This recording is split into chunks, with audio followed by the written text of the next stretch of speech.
우리 여기까지 인도하신 하나님께 감사의 박수 올려드리겠습니다.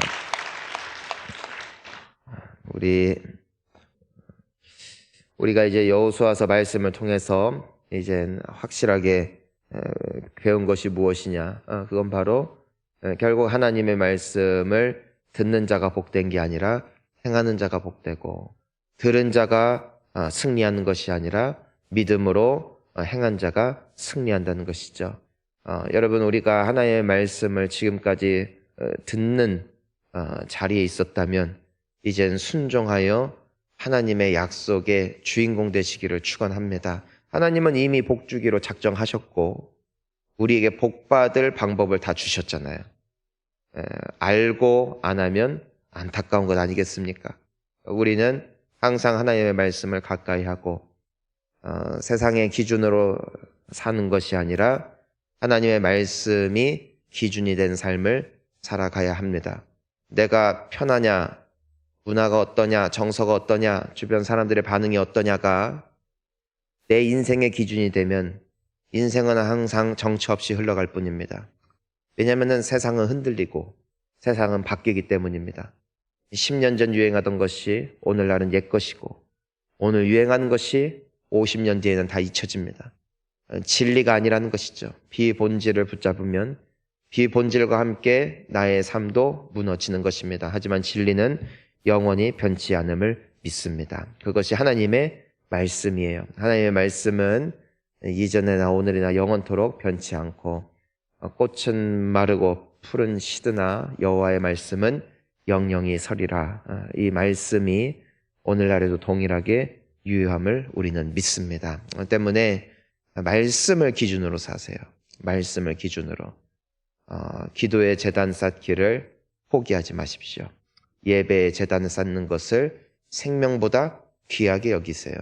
여러분, 이것을 기준으로 삼으십시오. 남들이 어떻게 살든 간에 우리는 하나님의 영광을 위해서 살면 됩니다.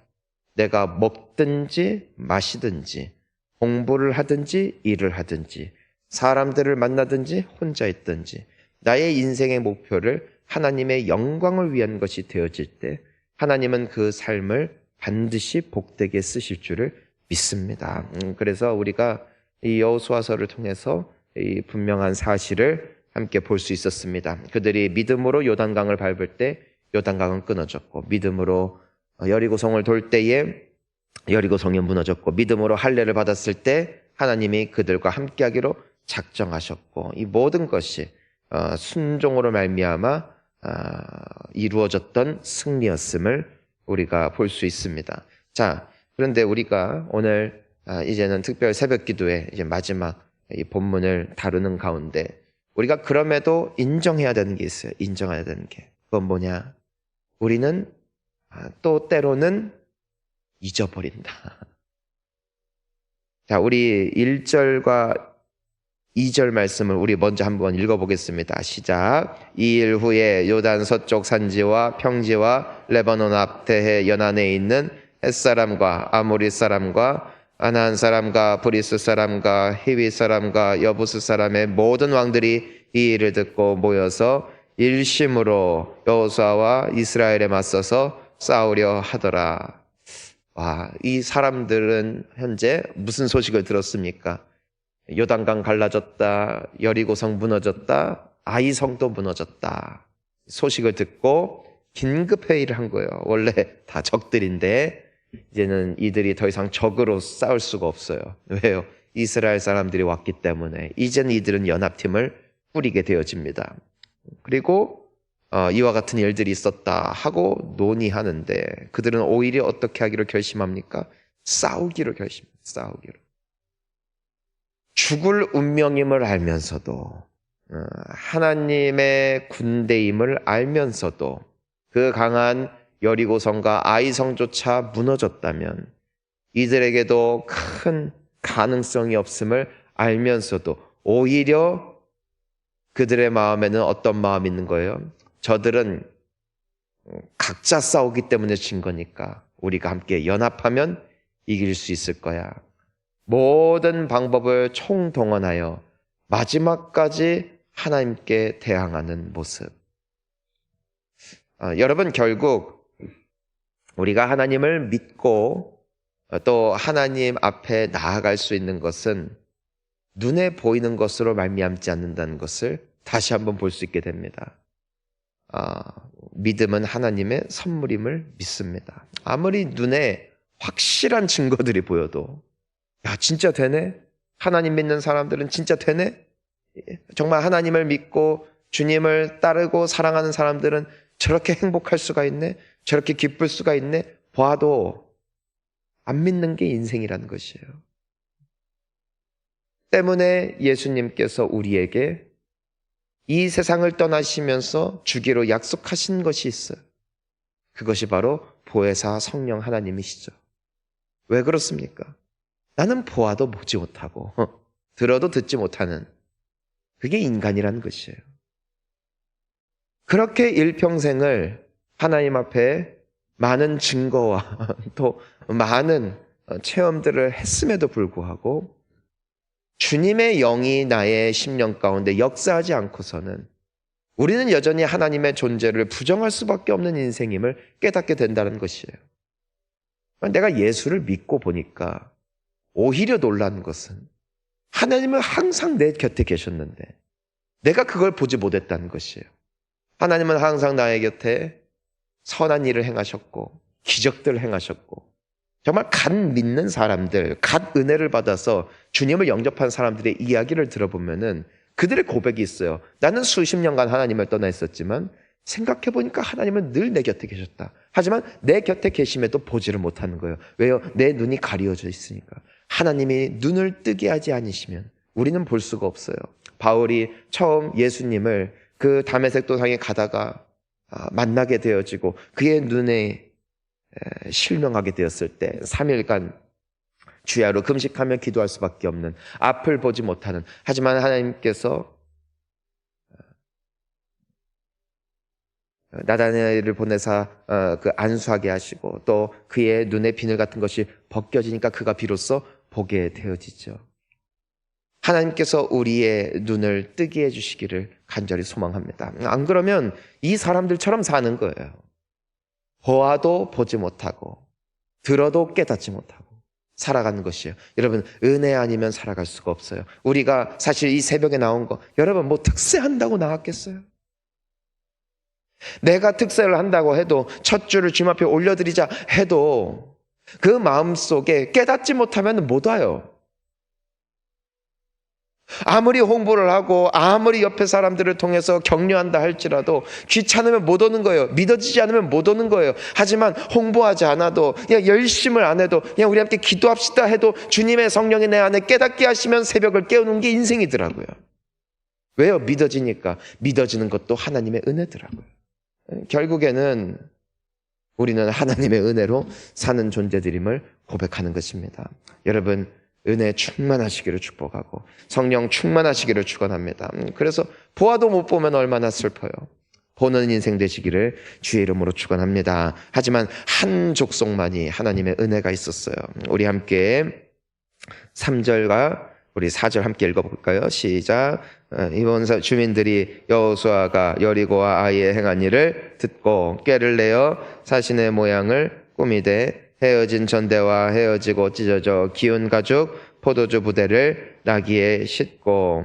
자, 그리고 또 함께 6절 읽어볼까요? 그들이 길갈 진영으로 가서 여호수아에게 이르러 그와 이스라엘 사람들에게 이르되 우리는 먼 나라에서 왔나이다. 이제 우리와 조약을 맺읍시다 하니. 그러니까 이 사람들은 똑같은 소식을 들었고 똑같은 상황을 보았고 다른 사람들은 다 대적할 때 이들은 어떻게 하기로 결심합니까? 이들과 조약을 맺어야겠다. 우린 이들과 싸워 이길 수 없을 것이다. 여호와 하나님께서 함께 하시는 족속들을 우리가 어찌 이길 수 있겠는가? 어찌 보면 정상적인 것 같지만 정상적인 게 아니에요. 하나님의 은혜가 이들 가운데 임한 것이죠. 깨달은 거예요. 깨닫고 어떻게 해요? 돌이켰다는 것이죠.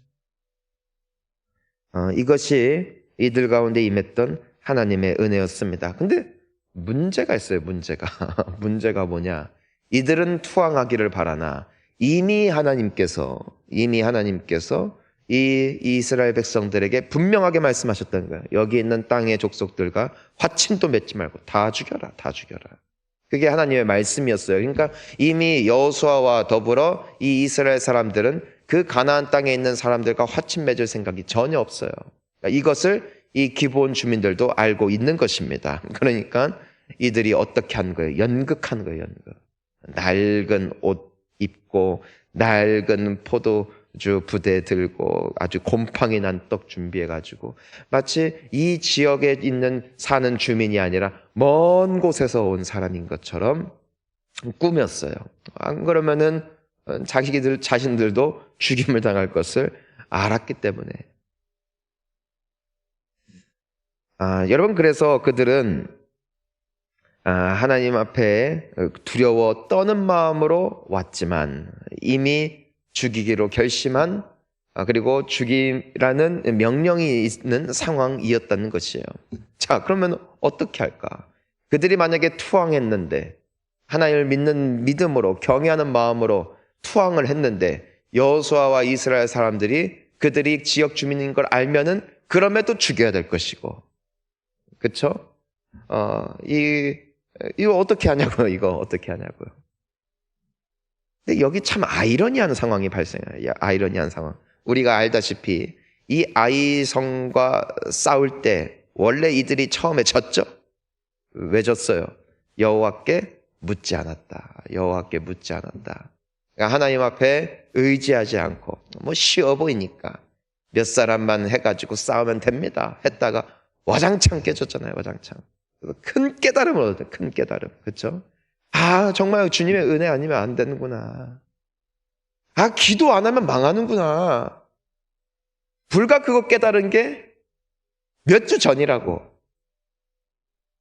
그런데 오늘 우리가 읽지는 않았지만 이 기브온 주민들이 와서 우리가 화친을 맺읍시다, 우리가 멀리서 왔습니다 했을 때 어떤 말씀이 있냐면은 14절부터 보니까 이렇게 써 있어요. 무리가 그들의 양식을 취하고는, 그 여호수아랑 이스라엘 사람들을 말하는 거예요. 그리고 어떻게 할지를 여호와께 묻지 아니하고 그리고 15절에 그들과 화친을 맺고 맹세했다라고 적혀져 있어요. 그렇게 깨지고 그렇게 결단을 하고 또 이러고 있어요. 여러분, 우리가 참 믿을 만한 사람들이 못 돼요. 그렇죠? 우리 얼마나 평생토록 하나님 앞에 배운 교훈들이 많이 있어요. 얼마나 많이 깨져봤어요. 결국 주님이구나. 결국 기도구나.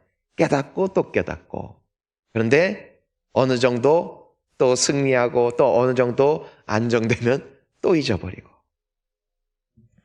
사실 우리의 의지, 우리의 결단, 또 우리가 아무리 성령 충만하다 할지라도 또 어느샌가 보면은 또 식어져 있는, 때로는 뜨거운 열심으로 주님 앞에 헌신하여 드려진다 할지라도 또 어느샌가 뒤돌아보면은 차갑게 식어 있는, 그것이 우리의 인생. 만약에 우리가 이 여호수아서에서 함께 배운 것처럼 그래 순종이 사는 길이다 하여 순종하면 살고 불순종하면 죽습니다 만이 우리에게 적용되는 진리라면 우린 다 망합니다. 왜냐하면 우리는 신실하지 않기 때문이고 우리는 변덕부리기 때문이에요. 여러분, 만약에 여호수아가 또 이 이스라엘 백성들이 하나님 앞에 순종한 만큼만 복을 받는 사람들이었다면 이들이 어떻게 이길 수 있겠어요? 또 이러고 있는데.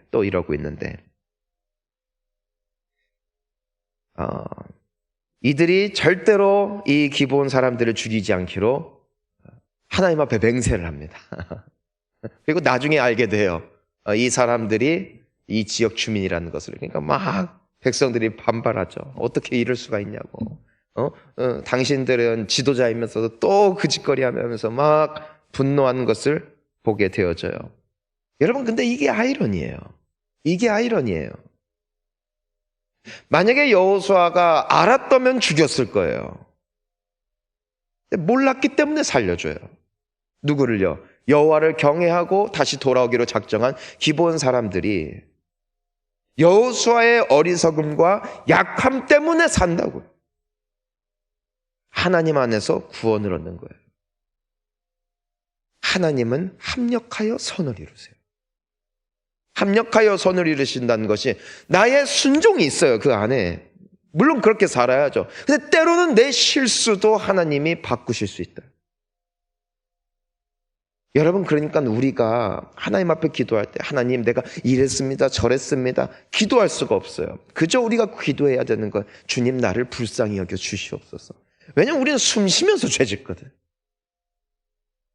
사실 저도 아무리 기도하고 아무리 주님 앞에 결단해도 하루를 정말 내가 주님의 법대로 율법대로 낱낱이 고하면서 내가 정말 주님 앞에 깨끗했냐, 하루라도 그렇게 산 적이 있느냐, 아니 1시간이라도 그렇게 산 적이 있느냐? 없어요.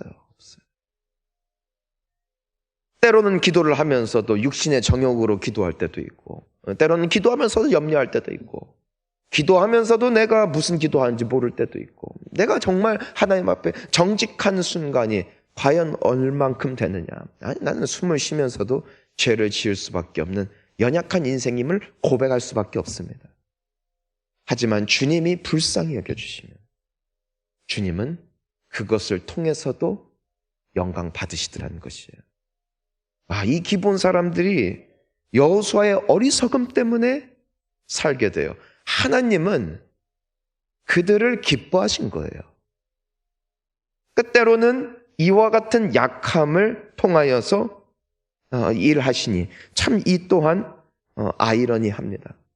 그러니까 하나님은 때로는 정상적으로 일하기도 하시고 비정상적으로 일하는 것 같기도 하고, 하지만 돌이켜보면은 주님은 홀로 영광 받으실 하나님이심을 보게 되어집니다. 자, 우리가 사실 어제 나누었던 아이성 패배 사건도 굉장히 비슷한 맥락임을 보게 됩니다. 여러분, 어제 우리가 본문을 보니까 이 여호수아와 백성들이 아이성의 사람들에게 패하게 되어진 게, 물론 그들이 여호와께 묻지 않고 자만했던 것이 원인이 있죠. 하지만 그 전에 어떤 내용이 있냐면은 아간이라는 사람이 그 적들의 그 여리고 성에 있었던 금은 폐물을 하나님께서는 다 태워버리라고 하셨는데, 이 사람은 그게 아까워서 몰래 자신의 장막에 숨겨버렸다는 것이 먼저 등장을 합니다. 근데 이것을 깨달은 사람도 없고 발견한 사람도 없고 드러나지도 않은 사건이에요. 그러니까 죄가 품어진 채로 가는 거예요. 그러니까 여호와께서 그것을 아시고 어떻게 되어 있어요? 기록이 어떻게 되어 있냐면 하나님께서 이스라엘 자손들에게 진노했다라고 기록이 되어 있어요. 그리고 나서 이 이스라엘 사람들이 여호와께 묻지 않으므로 아이성에게 패배하게 되어지고, 패배한 것을 보면서 하나님 앞에 다시 회개하면서 주님, 우리가 어떻게 하면 좋겠습니까? 묻게 되어지자 비로소 하나님께서 아간의 실태를 드러내시죠. 그리고 아간을 돌로 쳐 죽임으로 말미암아 그 이스라엘 사람들의 죄악을 끊어버리시고, 그제야 비로소 다시 아이성과 싸워 이길 수 있는 승리의 비결을 이스라엘 사람들에게 드러내시는 것을 보게 되어집니다. 자, 이스라엘 사람들은 자신들의 그 백성들 중에 누가 죄를 지었는지 알지를 못해요. 하나님께서 진노하셨음도 알지를 못해요. 하지만 그 공동체의 죄가 무엇을 통해서 드러나는 거예요? 여호수아와 그 장수들이 여호와께 묻지 않고 자만하여 아이성을 치게 되어짐으로써 패배한 것이 계기가 되어 그 공동체의 죄악이 드러나게 되는 사건이 되었다는 것이죠.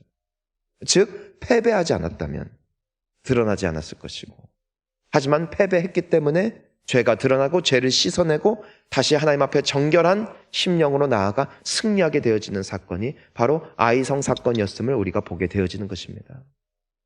여러분, 그러니까 때로는 나의 약함이 오히려 하나님의 의의를, 하나님의 뜻을 드러내는 은혜의 수단이 되기도 한 것이 인생임을 우리가 볼 수 있게 되는 것이죠. 여러분, 결과적으로 오늘 우리가 본문으로 돌아와 보니까 이 사람들, 하나님 앞에 투항하고 돌아왔던 이 기본 주민들은 살게 됩니다. 그리고 그들 역시도 이스라엘의 한 족속으로 흡수가 되어서 그들과 함께 살게 되어지는 은혜를, 죽임을 당하지 않고, 물론 힘든 노역살이를 해야 되는 형편 가운데 빠지게 됐지만 그들은 그저 살게 되었음 자체로 기뻐하며 하나님의 구원을 찬양하는 인생들이 되었음을 우리가 보게 되어집니다. 무엇으로 말미암아? 인생들의 어리석음으로 말미암아, 인생들의 나약함으로 말미암아 오히려 하나님의 선하심이 드러난 사건, 이것이 바로 오늘 우리가 볼 수 있는 기브온 주민 사건이었음을 우리가 볼 수 있습니다. 우리는 올 한 해를 살면서, 아니 또 남아있는 하루를 살면서도 아마 나는 또 실수할 겁니다. 나는 또 습관 따라 불순종할 때도 있을 것이고, 때로는 은혜가 식어져서 주님 앞에 또 온전한 모습으로 서지 못할 때도 있을 것을 우리는 압니다. 때문에 우리는 하나님 앞에 기도할 수밖에 없습니다. 주님, 나를 불쌍히 여겨 주옵소서. 곧 시들어 사라질 풀과 같은 인생이오니 주님마저 나를 박대하시면 내가 어디 가겠습니까? 결국 예수님께서 기뻐하셨던 기도는 바리새인의 자랑하는 기도가 아니었어요. 여러분, 내가 주님 앞에 자랑할 수 있는 것도 그 한순간이에요. 좀 잘할 때도 있는 거예요. 근데 우리는 대부분 죄를 짓고 살죠. 때문에 세리는 가슴을 치며 하나님께 기도하죠. 나는 죄인이로소이다. 나를 불쌍히 여겨 주시옵소서. 하나님은 그 세리의 기도를 기쁘게 받아주셨습니다. 왜 그렇습니까? 그것이 인생의 본질을 꿰뚫은 겸손의 기도였기 때문이죠. 내가 감히 하나님 앞에 잘하겠습니다라고 말하기조차도 민망스러운 인생을 우리는 살아갑니다. 하지만 그럼에도 나 같은 죄인 살리신 주님의 은혜 감사하며 불쌍히 여기실 주님을 의지하며 나아갈 때 하나님은 여호수아를 버리지 않습니다. 우리도 버리지 않을 줄 믿습니다. 겸손하게 주님 앞에 엎드리며 마지막까지 주의 은혜로 말미암아 결국 승리하는, 결국 잘 되는 우리 모두가 될 수 있기를 주의 이름으로 축원합니다. 우리 이 시간 함께 기도하시겠습니다.